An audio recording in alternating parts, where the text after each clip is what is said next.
9 mars 2025, peuple d'Afrique recevait nos salutations comme d'habitude. Nous disons aux autorités de la Mauritanie d'arrêter leur chasse aux sorcières. Ce n'est pas bon ce qu'ils sont en train de faire. Nos deux pays sont des pays voisins. Nous comprenons tout ce qu'il y a entre la Mauritanie et la jeune française, mais nous demandons à la Mauritanie de rester un peu éloignée, de ne pas trop se compromettre dans certaines choses. C'est pas bon. Parce que qu'est-ce qui se passe? Nous voyons une chasse, on dit contre les migrants. Nous pouvons comprendre. Et parce que c'est là des raisons valables. La première raison, la Mauritanie a signé un accord avec l'Union européenne, un accord de partenariat en mars 2024. Donc la Mauritanie est censée limiter les flux migratoires vers les îles Canaries, c'est-à-dire en Espagne. Et la Mauritanie n'est pas le seul pays, ça il faudrait être clair. Bazoum avait un tel cadre avec d'autres pays. La Tunisie, l'Algérie, le Maroc, tous ces pays ont des accords avec l'Union européenne pour essayer de stopper les flux migratoires. Même la Turquie a un tel accord pour empêcher des migrants afghans, syriens, irakiens ou autres de traverser la mer Égée via la Turquie et rejoindre les pays de l'Union européenne. Et d'ailleurs, c'est un accord qui a beaucoup profité à la Turquie, parce que la Turquie s'est fait vraiment beaucoup d'argent. Mais au-delà de cela, en ce qui concerne la relation entre le Mali et la Mauritanie, je pense la Mauritanie doit réfléchir à deux fois. Parce qu'il ne s'agit pas simplement de la Mauritanie, il y a beaucoup de ressortissants d'Afrique subsaharienne. Donc, Maliens, Guinéens, Sénégalais et autres nationalités. Peut-être les autorités maliennes quand même ont décidé de prendre les problèmes à bras le corps. Nous avons même envoyé une forte délégation dirigée par un ministre rencontrer les autorités de la Mauritanie. Et il a été question de donner des cartes de séjour gratuitement aux ressortissants du Mali. Mais ce n'est pas que le Mali, c'est toute l'Afrique subsaharienne qui connaît ces problèmes en Mauritanie. Nous disons aux autorités de la Mauritanie qu'ils sont en Afrique, ils ne sont pas en Europe, ils ne sont pas en Asie. Des Africains ne peuvent pas être aussi étrangers chez eux en Afrique. Ce n'est pas possible. Nous savons qu'il y a cet accord avec l'Union européenne et qu'avec la surpopulation carcérale, c'est-à-dire qu'ils ont tellement emprisonné des gens, à tel point qu'ils ne peuvent plus continuer à emprisonner des gens. Il faudrait expulser beaucoup d'autres vers des frontières. D'accord. C'est vrai qu'ils sont en train d'expulser beaucoup de nationalités vers la frontière malienne. D'accord. Mais de quelle manière ces gens sont expulsés? On est en train de rafler des gens comme si c'était des animaux, des humains comme si c'était des animaux. Vous partez au travail, pouf, on vous prend et puis on part vous jeter dans une prison. Ce n'est pas la bonne manière. Ce n'est pas du tout la bonne manière. Vous savez, les dirigeants vont passer, les populations vont passer, mais les peuples vont demeurer. Comprenez ce que ça veut dire? Les États seront toujours là. Nos pays seront toujours là. Nul n'a choisi son voisin.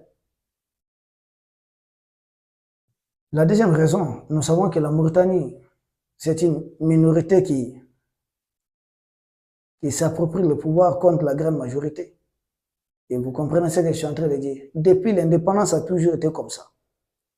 Depuis le premier président Ould Dada jusqu'au second Ould Salek, ainsi de suite, jusqu'à celui qui a commis le plus d'atrocités, le plus de crimes, qui est Maouia, Ould Taya. Lui, il a commis beaucoup de crimes.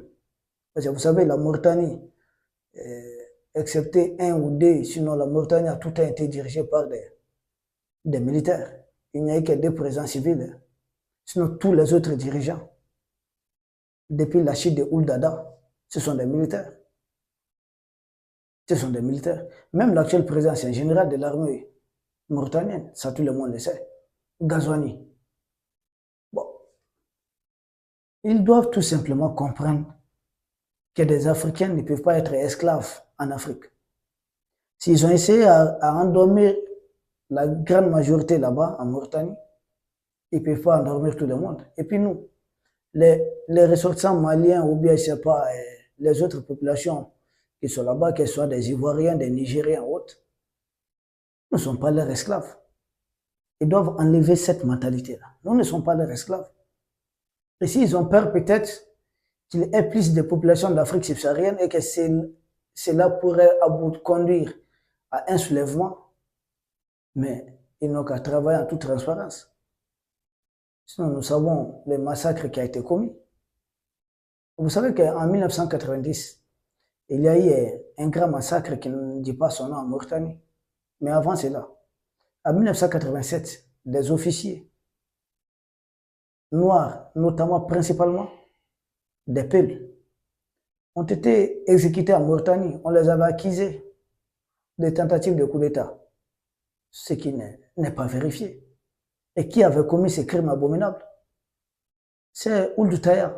Et Ould Taya, qui est-il? Il est le mentor de l'actuel président. Et en 1989, profitant de la crise entre le Sénégal et la Mauritanie, Ould Taya a fait déporter des milliers de Noirs vers le Sénégal. C'est cette politique d'épuration qu'il avait mise en place. 1990, 30 ans d'anniversaire de l'indépendance de la Mauritanie, on part sortir 28 officiers noirs des prisons et puis ils sont pendus, la corde au cou. C'est un massacre. Il y a eu combien de fausses communes sous Ould Taya? Mais c'est Ould Taya, c'est lui le mentor de l'actuel président Ghazouani. Vous vous souvenez, Ould Taya a été renversé en 2005 parce qu'il était au funérailles du roi de l'Arabie Saoudite, paix à son âme, de roi Fahd. À son retour, ça a trouvé que le général Ould Val a pris le pouvoir, a pris le contrôle du pays. L'avion présidentiel, c'est-à-dire Ould Taya, il a été obligé d'atterrir à Niamey. En 2005, qui dirigeait le Niger, c'était Mamadou Tandja. À l'époque, il ne s'était pas encore brouillé avec la France. C'est vers la fin de son règne qu'il s'est vraiment brouillé avec la France autour des questions d'uranium. Vous vous souvenez quand Moussa Kaka était en prison, le correspondant des RFI. Ça, c'était déjà le début des bruits entre Tandja et puis la France. Ce qui a conduit au coup d'État téléguidé par la France, le coup d'État du Niger dirigé par le général Salou Djibo, qui a donné le pouvoir à Mamadou Issoufou puis Niger et autres. Donc le même Ould Taya, qui en 2005 a été renversé, a commis beaucoup d'atrocités. Et dites-vous, qui était l'aide de camp de Ould Taya? C'est le président qui a dirigé la Mauritanie de 84 à 85. C'est le président qui est resté le plus longtemps à la tête de la Mauritanie. Il a même dépassé la longévité au pouvoir du premier président qui est Ould Dada. Ould Taya, c'est sanguinaire. Il a tué beaucoup de gens. Son aide de camp, c'est l'actuel président, Ghazouani. Ghazouani était l'aide de camp du président qui a le plus massacré les populations noires de la Mauritanie. Alors, comprenez, suivez notre regard, ce que nous sommes en train de dire. Alors, nous demandons au président Ghazouani d'arrêter avec cette politique. Et d'arrêter. Ça, c'était autrefois. Et même là, nous demandons à ce qu'il y ait Ould Taya qui a trouvé refuge. Son mentor, Ould Taya, qui a trouvé refuge au Qatar, qui vit dans des conditions très paisibles, dans des conditions aisées, qui n'est jamais inquiété par la Cour pénale internationale. C'est là que nous disons que cette cour est politique. C'est une cour qui est vraiment politique. Sinon, comment comprendre? Il y a quelle explication?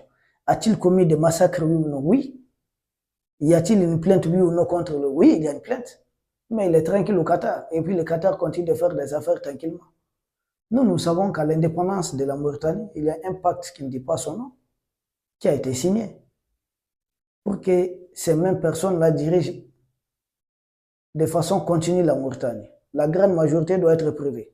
En Mauritanie, il y a tout sauf la démocratie. Vous savez, là-bas, les changements de pouvoir, c'est généralement par des coups d'État. C'est le vrai changement de pouvoir.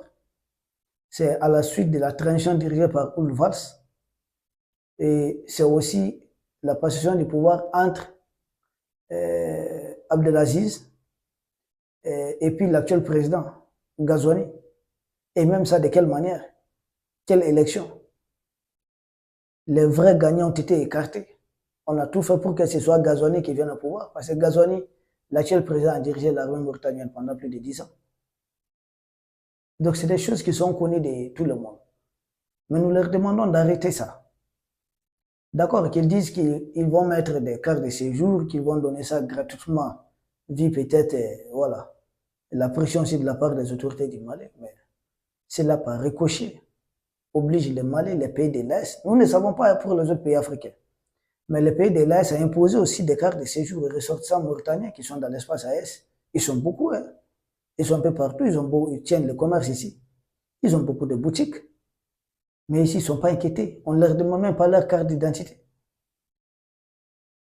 Donc la réciprocité veut